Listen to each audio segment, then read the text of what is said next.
Hello friend, नमस्ते। प्रणाम। मैं घूंघट वाली 960 अपने यूट्यूब चैनल में आप सभी का स्वागत करती हूँ।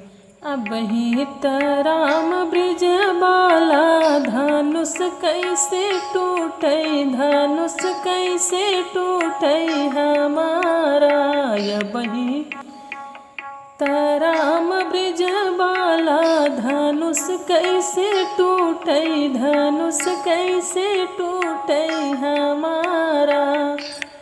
बरह बरिस हम ब्रह्मा के पुजली, बरह बरिस हम ब्रह्मा के पुजली। उन्हु न भइले सहारा, धनुष कैसे टूटे, धनुष कैसे टूटे हमारा।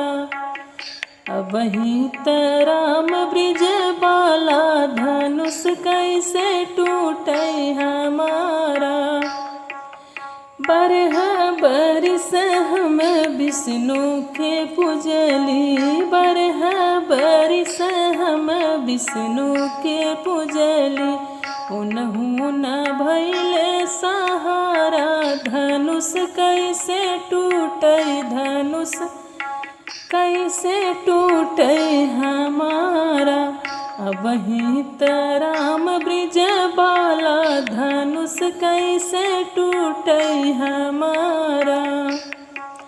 बरह बरिस हम शंकर के पुजली, बरह बरिस हम शंकर के पुजली। उन्हु न भइले सहारा, धनुष कैसे टूटे, धनुष कैसे टूटे हमारा।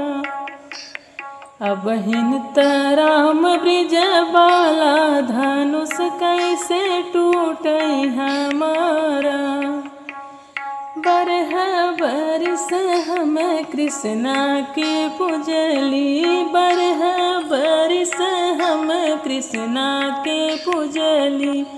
उन्हु न भइले सहारा, धनुष कैसे टूटे, धनुष कैसे टूटे हमारा।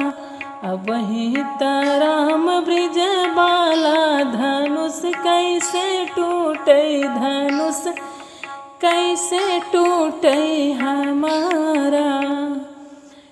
तो दोस्तों, था मेरा प्यारा सा छोटा सा लाचारी गीत। आप सबको गीत कैसे लगे कमेंट में ज़रूर बताइएगा। आप सबसे विदा ले रही हूँ। फिर मिलूँ कोई अगली नई वीडियो में अच्छी गीत के साथ। तब तक ले